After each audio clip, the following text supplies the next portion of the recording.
ماہ ذی الحج شریف جیسے ہی قریب آتا ہے، قربانی کے ایام، حج کے ایام اور ان کی یادیں تازہ ہو جاتی ہیں۔ امت مسلمہ کا الحمدللہ ایک خاص ولولہ اور ایک خاص ذوق ہوتا ہے اسلامی شعائر کے لیے، اور لوگ بڑی توجہ سے اور بڑی جد و جہد سے، بڑی کوشش اور کاوش سے اسلامی عبادات بجا لاتے ہیں۔ ظاہر ہے کہ ہم سب انسان ہیں، انسانوں میں کمزوریاں ہوتی ہیں، بہت ساری جگہوں پہ بہت سارے معاملات میں سستی بھی ہو جاتی ہے، اور بعض اوقات ایسا ہوتا ہے کہ باوجود کوشش کے اور باوجود چاہت کے بعض عبادات کی وہ روحانیت جو خاص ہونی چاہیے، جس کے اندر انسان کے جذبات زیادہ سے زیادہ باوضو ہونے چاہیے، ان میں کہیں کمزوری رہ جاتی ہے۔ یہ جو قربانی ہے، یہ محض اللہ تعالیٰ کی رضا کے لیے جانور کو ذبح کرنا ہے۔ ظاہر ہے اس کے لیے ضرورت ہوتی ہے کہ کچھ لوگ اس سے پہلے جانوروں کو پالیں، ان کی پرورش کریں، فارمنگ کریں، پھر اس کے بعد وہ اسے لا کے فروخت کریں، خریدنے والا بھی اسے خوش دلی سے خریدے، پھر اس کو ذبح کرے۔ یہ ساری ضروریات ہیں، ضرورت کے مطابق اس کام کو کرنا اور اس سے مناسب نفع کمانے میں حرج نہیں، لیکن قربانی کو کمرشل نہ بنا لیا جائے، اس کی روح کو سمجھا جائے۔ جو لوگ بڑے ذوق سے، شوق سے، توجہ سے، محبت سے جانور لاتے ہیں اور لا کر کے وہ فروخت کرتے ہیں، اور پھر وہ اپنی زبان سے کہہ رہے ہوتے ہیں کہ یہ سنت ابراہیمی علیہ السلام ہے اور اس کو ادا کرنے کے لیے ہم نے بڑے شوق سے جانور کو پالا ہے، ان سے چھوٹا سا سوال یہ ہے کہ قربانی کو آپ نے سنت کہا یا زیادہ سے زیادہ واجب کہا، تو قربانی تو واجب اور سنت ہے، تو نماز تو فرض ہے۔ تو جتنے لوگ قربانی کا جانور پال رہے ہیں یا بیچ رہے ہیں یا اس سنت کی ادائیگی میں لوگوں کی معاونت کر رہے ہیں، وہ بھی اس پر غور کریں، اور جو آدمی سمجھتا ہے کہ میں مالدار ہوں اور میرا حق بنتا ہے کہ میں ایک سے زیادہ قربانیاں دوں اور میں بڑا جانور لوں اور فربا اور خوبصورت جانور خرید کر کے لاؤں اور اللہ تعالیٰ کے حضور میں پیش کروں، تو اس سے بھی سوال یہ ہے کہ آپ جس ذوق، جس شوق، جس محبت سے یہ کام کر رہے ہیں، یہ قابل ستائش بھی ہے، قابل تعریف بھی ہے اور بڑا عمدہ ہے، پر یہ بھی تو سوچئے کہ آپ پکے نمازی بھی ہیں کہ نہیں۔ اس لیے کہ قرآن مجید نے جہاں ذکر کیا ہے نا قربانی کا، وہاں پہلے نماز کا ذکر کیا ہے، فَصَلِّ لِرَبِّكَ وَانْحَرْ، اپنے رب کے لیے نماز پڑھیں اور قربانی کریں۔ تو کیا آپ شریعت کی ترجیحات کو بھی سمجھ رہے ہیں؟ یہاں کہ صرف آپ کا خیال یہ ہے کہ چونکہ میں مالدار ہوں تو اب میں نے کوئی چند موٹے تازے جانور ذبح نہ کیے تو لوگ کیا کہیں گے۔ تو اس سے جب تک ہم نہیں نکلتے کہ ہمیں سوسائٹی میں اپنا قد اونچا کرنا ہے اور ہمیں معاشرے میں اپنے وجود کو ثابت کرنا ہے اور ہمیں اپنی بقا کی جنگ لڑنی ہے، تو وہ جو خاص اللہ تعالیٰ کی رضا ہے وہ نہیں ہم حاصل کر پائیں گے۔ پھر اسی طرح کا معاملہ حج بیت اللہ کا ہے۔ اپنے گناہوں کی معافی کے لیے انسان حج کی حاضری کے لیے جاتا ہے، اور نبی کریم علیہ السلام نے ایک نئی زندگی کی خوشخبری دی ہے۔ حضور فرماتے ہیں جو حج کر آیا وہ اس طرح ہے جیسے آج ہی ماں کے پیٹ سے پیدا ہوا، اس کے ذمے کوئی گناہ باقی نہیں رہا۔ تو اب آپ ایک بات کو سمجھیے گا کہ یہ بندہ جا رہا تھا اللہ کے حضور گناہوں کی معافی کے لیے۔ پھر سمجھیں آپ ایک بات کو، آپ ایک جگہ جاتے ہیں کہ میں معافی مانگنے جا رہا ہوں، فلاں آدمی کے ساتھ میں صلح کرنے جا رہا ہوں، مثال دے رہا ہوں، مجھے احساس ہے اس بات کا کہ اس کی کوئی غلطی نہیں، ساری غلطیاں میری ہیں، عام انسانوں میں بات. اور آج مجھے احساس ہو گیا ہے کہ میرا بڑا بھائی یا میرا والد یا میرا چچا یا میرا کوئی بزرگ مجھ سے اس کے حقوق ادا کرنے میں کوتاہی ہو گئی، غلطی ہو گئی، سستی ہو گئی، اور فلاں جگہ مجھ سے زیادتی بھی ہو گئی ان کے معاملے میں. اب مجھے احساس ہوا ہے اور اب میں جا رہا ہوں اس شخص سے معافی مانگنے، اور میں رو بھی رہا ہوں، میں تڑپ بھی رہا ہوں، میرے اندر احساس بھی ہے، اور میں سوچتا ہوں یار اتنے عظیم رشتے کے ساتھ میں نے یہ کیا. تو اب وہ معافی مانگنے کے لیے جب میں گھر سے نکلوں گا تو کیا میں سب سے پہلے ایک سیلفی بناؤں گا کہ میں چچا سے ابا سے معافی مانگنے جا رہا ہوں، تو یہ میری جاتے ہوئے پہلی سیلفی. پھر اس کے بعد رستے میں بھی میں 2-3 شارٹس بنا کر کے فیس بک پہ ڈالوں گا کہ میں جا رہا ہوں معافی مانگنے فلاں آدمی کے ساتھ. تو لہٰذا یہ میرے 2-3 شارٹس ہیں اس لیے کہ میں آج ان سے معافی، اور جب میں معافی مانگ رہا ہوں تو میرا خیال ہے کہ وہ چاچا بڑا خوش ہو رہا ہوگا، 2 آدمی میری ویڈیو بنا رہے ہوں گے کہ جناب میں معافی مانگ رہا ہوں، اور ابا بڑے راضی ہو رہے ہوں گے اور بڑے خوشی کا اظہار کر رہے ہوں گے کہ نہیں بیٹا یہ ٹھیک ہے، یہ معافی ایسے ہی مانگنی چاہیے تھی جو حق ہے. ایسے معافی ہوتی ہے؟ یہ بندے تو اللہ سے بلا مثال و بلا تشبیہ، بندے تو اللہ سے معافی مانگنے جا رہے ہیں جو حج کرنے جا رہے ہیں. یا اللہ بھول گئے تھے، غلطیاں ہو گئیں، تیری نعمتیں زیادہ تھی، عبادت نہیں کر سکے، جتنا ہمیں پتا تھا ہم عمل نہیں کر سکے، جتنا ہمیں چاہیے تھا اتنا ہم تیرے حضور بندگی کے آداب بجا نہیں لا سکے. ان کو تو روتے تڑپتے ڈرتے سہمتے اللہ کے حضور معافی کا تصور پیش کرتے، اس کی رحمت کی امید رکھتے آگے بڑھنا چاہیے. لیکن یہاں حال یہ ہے کہ جناب وہ کیا سیلفی ہے اور کیا ویڈیو ہے اور کیا آنا ہے اور کیا جانا ہے اور کیا دیگیں پک رہی ہیں اور کیا جناب اعلانات ہو رہے ہیں اور کیا جناب ذوق ہو رہا ہے، اور یہ نکل گئے اور یہ جہاز پہ بیٹھ گئے اور یہ سفر شروع ہو گیا اور یہ اس سے اتر آئے. چلیں کسی حد تک آپ کر لیں یہ کام، لیکن یہ انداز اس شخص کا نہیں ہے جو معافی مانگنے جا رہا ہے. اس کا انداز کچھ اور ہوتا ہے. یعنی امام حسن اور امام حسین رضی اللہ تعالیٰ عنہما دونوں بھائیوں نے 25 حج کیے ہیں مدینہ منورہ سے پیدل مکہ مکرمہ جا کے. تو امام حسین نے امام حسن سے کہا کہ 1 سال آپ کی صحت مبارک کچھ تھوڑی کمزور ہے تو سواری پہ نہ بیٹھ جائیں،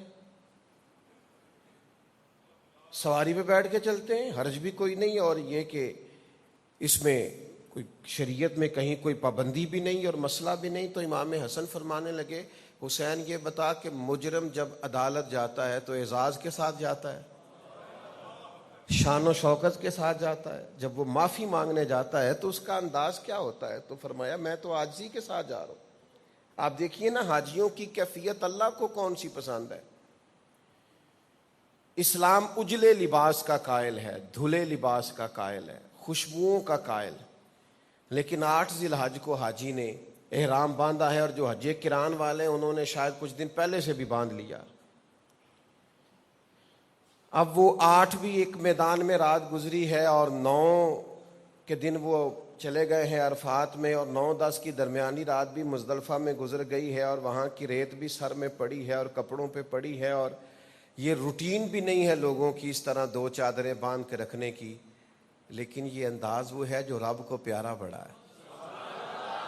مالدار ہے، کروڑ پتی ہے، ارب پتی ہے، اس کے پاس سینکڑوں سوٹ ہیں، پہننے کے لیے باری نہیں آتی آج کون سا جوڑا پہنوں، لیکن اتار کے ایک لباس پہن لیا ہے. حضور فرماتے ہیں، رب فرشتوں سے فرماتا ہے یہ جو میرے بندے آئے ہیں یہ کدھر آئے ہیں؟ گویا انہوں نے تو کہا تھا نا خون ریزیاں کریں گے. اللہ فرماتے ہیں یہ کدھر آئے ہیں؟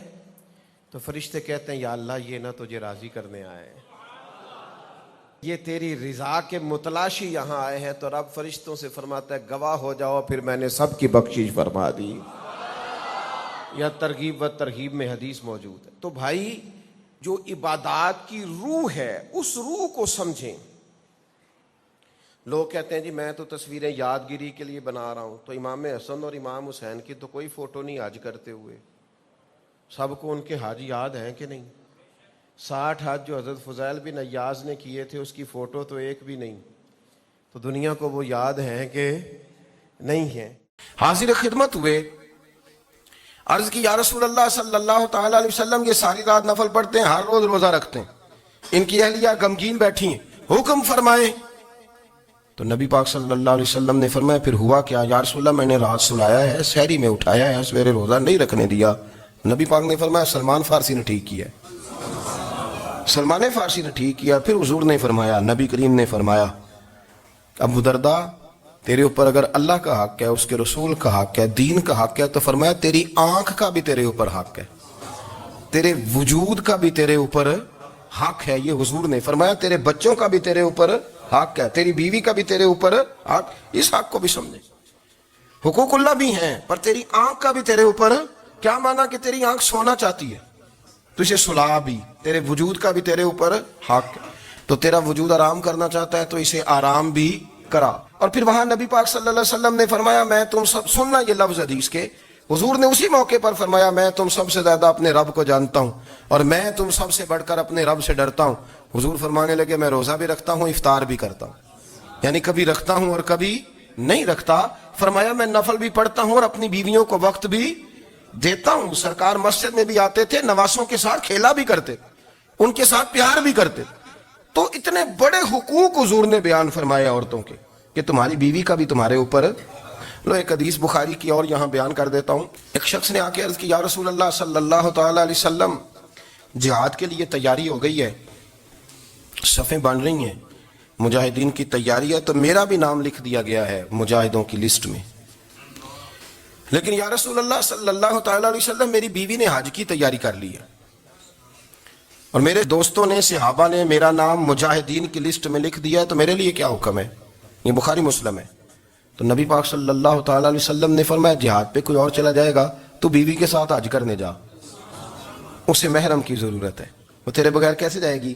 مجاہدین کو تو اور مجاہد مل جائے گا، پر تو اپنی بیوی کے ساتھ جانا۔ نبی پاک صلی اللہ علیہ وسلم نے مرد کو محافظ بنایا ہے، عورت کو مرد کا قیدی نہیں بنایا، بلکہ عورت کو حفاظت عطا کی اور مرد کو اس کا محافظ بنایا۔ اب بچیاں آزاد ہونا چاہتی ہیں، اور آزادی بھی وہ والی کہ جو بنیادی طور پر آزادی نہیں، فحاشی ہے۔ میں نے بہت پہلے کہا ہے کہ اسلام بیٹیوں کو قیمتی سمجھتا ہے۔ جس بندے کے پاس 20 تولے سونا ہو وہ چوک میں لے کے نہیں آتا، وہ قیمتی چیز ہے، اس نے چھپا کے رکھی ہوتی ہے۔ تو جو نبی پاک صلی اللہ علیہ وسلم کا کلمہ پڑھنے والے بیویاں، اسلام انہیں قیمتی سمجھتا ہے، کہتا ہے کہ تم قیمتی ہو لہذا گھر کے اندر رہو، تم باہر نہ ہو۔ لیکن عورتیں ہیں کہ ان کو بلا وجہ لوگ خراب کر دیتے ہیں اور بلا وجہ وہ اس مغالطے کا شکار ہو جاتی ہیں۔ اب آگے بڑھتے ہیں۔ قرآن مجید نے سورہ نور کی آیت نمبر 30 میں کہا کہ کل للمؤمنین یغضوا من ابصارہم، فرمایا کہ اے محبوب علیہ السلام مومن مردوں سے کہہ دو کہ اپنی نظریں جھکا کے رکھیں، اپنی نظریں۔ اور اگلی آیت میں فرمایا وَقُلْ لِلْمُؤْمِنَاتِ يَغْضُضْنَ مِنْ أَبْصَارِهِنَّ، فرمایا کہ اے محبوب مومن عورتوں سے بھی کہہ دو کہ اپنی نظریں جھکا۔ مرد بھی اپنی نظر جھکا کے رکھے گا عورت کی طرف، لیکن یہ ساری پابندی صرف مرد پر نہیں، عورت بھی غیر محرم کا چہرہ نہیں دیکھے گی، اس پر بھی اسی طرح نظر جھکانے کا حکم ہے، جس طرح کہ وہ ہر دکاندار کو بھائی جان کہہ کے گفتگو کرنے کی اس کو بھی اجازت نہیں ہے کہ وہ سمجھے کہ پابندی تو مرد نے کرنی تھی، میں نے تھوڑی کرنی تھی۔ وہ جس کے پاس جائے، جہاں بھی جائے، ڈاکٹر کے پاس جائے، باہر جائے، تو وہ جس طرح مرضی اس کا دل چاہے وہ بات چیت کرے، اس کی عورت کو بھی اجازت اسلام نہیں دیتا۔ بنیادی طور پہ اسلام شرم و حیا کا دین ہے، حیا کی بات کرتا ہے۔ حیا کی جب ہم تعریف کرتے ہیں تو حیا کی تعریف یہ ہے کہ کوئی کبھی چیز دیکھ کے نا تو آپ کی طبیعت میں کراہت محسوس ہو، آپ کوئی غلط جملہ منہ سے نکالتے ہوئے ذرا جھجکیں، آپ کوئی غلط بات کرتے ہوئے تھوڑا بوجھ محسوس کریں۔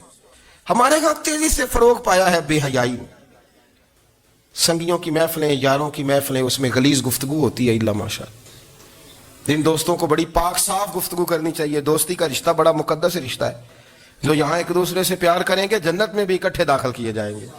شرط یہ ہے کہ پیار اللہ رسول کی رضا کے لیے ہو، لیکن اس کے اندر اگر آپ کی گفتگو کچی ہو، کمزور ہو، فحاشی والی ہو، عریانی والی ہو، وہ ہمارے ہاں تو اب اس کو لوگ فیشن سمجھتے ہیں، اس کو مردانگی کی علامت سمجھتے ہیں کہ وہ جی ساری باتیں جی وہاں ہو گئیں، اور جس کا جو جی چاہا اس نے کہا۔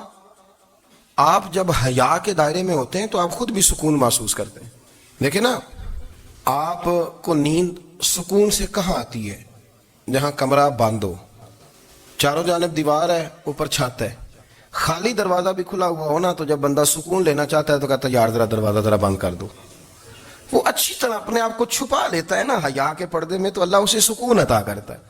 اور جو اس سے بھی زیادہ ٹھنڈی نیند میں جانا چاہتا ہے وہ کہتا ہے لائٹ بھی بند کر دو۔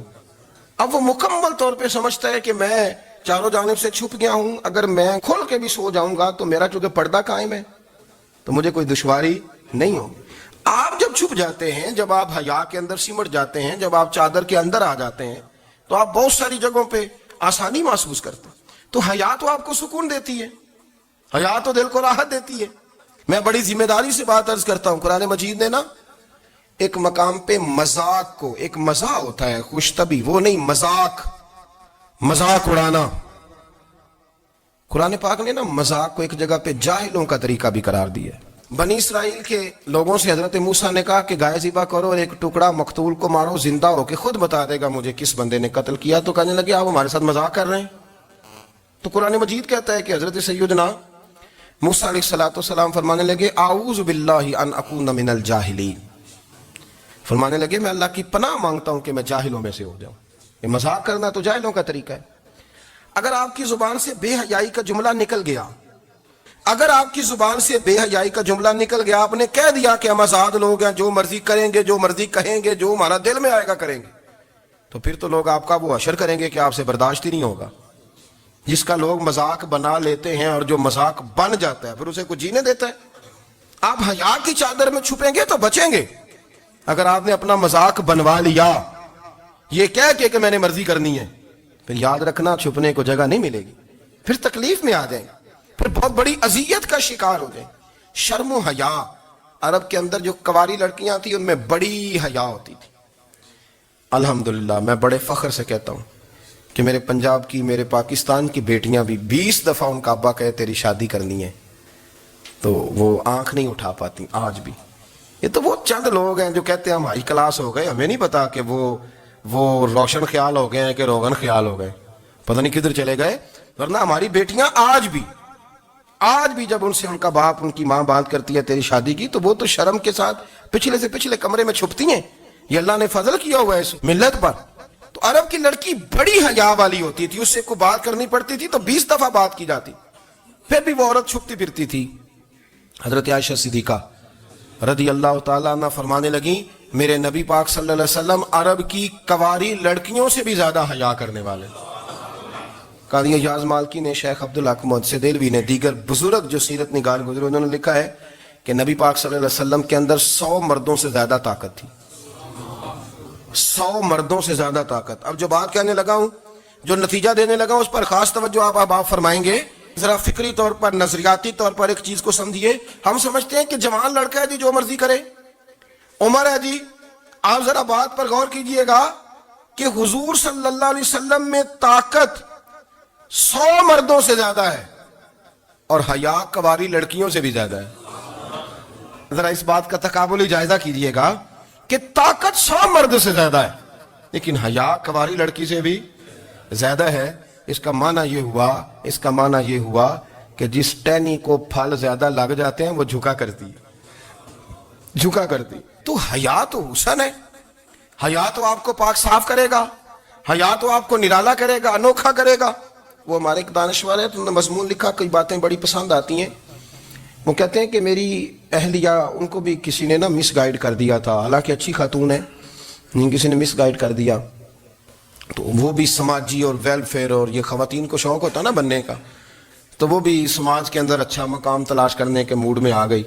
تو کہیں ایک دن جانا تھا تو بڑی بن سنور کے میرے ساتھ وہ گاڑی میں بیٹھ گئی۔ تو میں گاڑی میں، عورتوں کو یہ بھی مسئلہ ہوتا ہے نا کہ ہماری تعریف کرو، تو کئی دفعہ بعد مردوں بیچاروں کو جھوٹ بولنا پڑتا ہے، تو زبردستی کراتی ہیں نا جی۔ تو اس میں گنجائش بھی دی ہے شریعت نے گنجائش دی ہے کہ کبھی بیوی کو راضی کرنے کے لیے خلاف واقعہ بات کرنی پڑے تو کر لینی چاہیے، تو وہ کراتی بھی ہیں۔ 3 موقع پر خلاف واقعہ بات کرنے کی اجازت ہے، یعنی واقعے کے خلاف بھی آپ بات کر سکتے ہیں۔ جنگ کے موقع پر 2 لوگوں کو صلح کرانے کے لیے اور بیوی کو راضی کرنے کے لیے کر لیں، کوئی ایسی بات بے شک اپنی طبیعت پہ جبر کر کے کر لے گنجائش ہے، اجازت ہے۔ تو وہ کہتے ہیں جب وہ گاڑی میں میرے ساتھ بیٹھی بن سور کے تو وہ تقاضا کرنے لگی کہ میں نے مطلب بڑے اچھے کپڑے پہنے ہیں پر آپ نے توجہ نہیں کرائی۔ تو سیانا بندہ تھا، وہ چاہ رہا تھا کہ میری خاتون سمجھ جائیں۔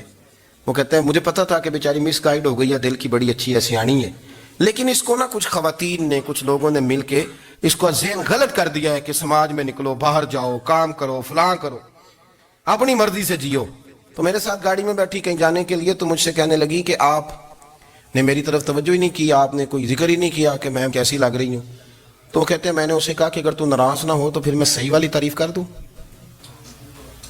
تو اس نے کہا کہ آپ کر دیں۔ تو کہتے ہیں میں نے درد سے اور خلوص سے اپنی بیوی سے کہا، خلوص کے ساتھ میں نے کہا میں تو روز گھر ہوتا ہوں، روز شام کو گھر ہوتا ہوں، اگر تو میرے لیے تیار ہوتی تو میں تیری تعریف کرتا، لیکن آج تو باہر جانے کے لیے تیار ہوئی ہے، تو پھر ان سے تعریف کی امید رکھ جن کے لیے تو نے تیاری کی ہے۔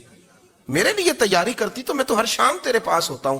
کہتے وہ میرے لفظوں میں درد تھا تو وہ بھی رو پڑی، کہنے لگی آپ گاڑی روک دیں، مجھے باہر جا کے کسی کو راضی نہیں کرنا، میں نے اسے راضی کرنا ہے جس کو رب کریم نے میرا شوہر بنایا اور میرے لیے منتخب کیا ہے میرے ماں باپ کو، میں واپس لوٹتی ہوں۔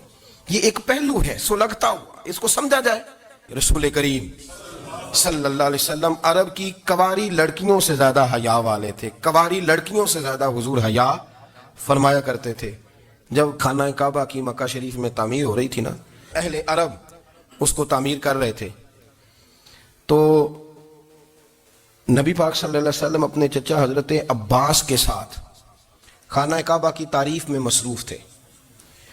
تو عرب کے لوگ چونکہ لمبا کرتا پہنتے تھے پیروں تک، تو نیچے اگر کسی وقت کوئی چیز نہیں بھی ہوتی تھی تو کسی کو وہ نظر نہیں آتی تھی، چونکہ پردہ رہتا تھا، ایک لمبا کرتا پہنا ہوا ہوتا تھا۔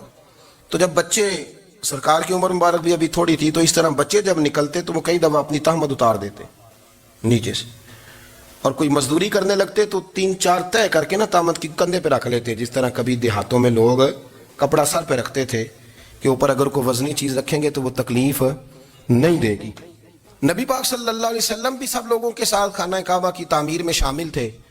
تو حضرت عباس رضی اللہ تعالیٰ عنہ نے کہا حضور سے، ابھی اللہ نے نبوت بھی نہیں فرمایا تھا، بھتیجے آپ بھی تہمت اتاریے، یہ صحیح مسلم میں حدیث موجود، اور اس کو کندھے پہ رکھ لیجیے، آپ اینٹیں اٹھا کے لا رہے ہیں تو ذرا آپ کو تکلیف نہیں ہوگی۔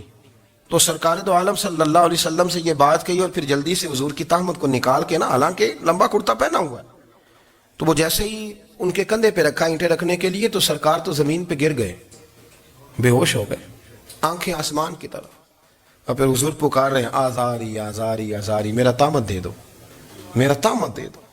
کبھی کوئی شخص اس وجہ سے بھی بے ہوش ہوا ہے کہ میرے وجود سے کپڑا اتر گیا ہے؟ حالانکہ سرکار پر وہ بے ہوشی بھی نبی پاک کا وہ جو غلبہ ہے نا شرم و حیا کا، اس کی وجہ سے ہو، ورنہ تو حضور فرماتے ہیں کہ میری آنکھیں سو جاتی ہیں، دل تو میرا اس عالم میں بھی جاگتا رہتا ہے۔ تو سرکار زمین پہ تشریف لے آئے، آنکھیں میرا تہمت دے دو، میرا تہمت دے دو، تو جلدی سے انہوں نے تہمت دیا تو حضور نے باندھ لیا، پھر طبیعت مبارک میں تسلی ہوئی۔ یعنی ہم اس رسول کے غلام ہیں کہ جن کے تو وجود سے کپڑا اتر جائے تو حضور برداشت نہیں کرتے، قبول نہیں فرماتے، تکلیف شروع ہو جاتی۔ لیکن یہاں نوجوان ہیں اور بڑا قد کاٹ ہے اور بڑے بڑے سمجھدار لوگ ہیں، گرمی آتی ہیں تو شارٹ کپڑے پہن کے گھومتے ہیں، ان کو خیال نہیں کہ یہ وہ والا لباس ہے جو باہر تو کیا گھر میں اماں کے سامنے نہیں پہننا چاہیے، بہنوں اور بیٹیوں کے سامنے نہیں پہننا چاہیے۔ آپ کی گفتگو میں شرم و حیا ہو، آپ کے لب و لہجے کے اندر حسن ہو۔ آپ کو پتہ ہے نبی پاک صلی اللہ علیہ وسلم نے فرمایا میری امت میں سب سے زیادہ حیا کرنے والے عثمان غنی ہیں، عثمان غنی سب سے زیادہ حیا کرنے والے۔ آپ فرمایا کرتے تھے جب سے حضور کا چہرہ دیکھا ہے میں نے کبھی اپنی شرمگاہ بھی نہیں دیکھی، میں نے آنکھوں کا وضو نہیں توڑا، اور جب سے حضور کے دست مبارک میں نے بیعت کے لیے سیدھا ہاتھ بڑھایا تو پھر سیدھا ہاتھ میں نے کبھی گندگی کو نہیں لگایا۔ حیا تھی۔ آپ باتھ روم کے اندر بھی غسل فرماتے تھے تو کپڑوں سمیت کرتے تھے۔ کسی نے کہا حضرت جی واش روم کے اندر کیوں نہیں کپڑے اتارتے؟ آپ فرمانے لگے باہر بندوں سے حیا کرتا ہوں، اندر جاتا ہوں تو رب سے حیا نہیں شروع ہو جاتا، وہ تو دیکھ رہا ہے نا۔ تو میں جو بات آپ کی خدمت میں عرض کرنا چاہتا ہوں اس کو آپ سمجھیے گا میرے عزیز، کہ شرم والا مزاج، گفتگو بھی شرم والی، آنکھیں بھی شرم والی، لباس بھی شرم والا، دوستی یاری بھی شرم والی، بہت ساری ایسی باتیں۔ دیکھیں نا آپ ذرا، میں نے کہا کہ باتوں کو سن کے گزر نہ جایا کریں، اس کی گہرائی پر غور کریں۔ حضور علم کا سمندر ہے،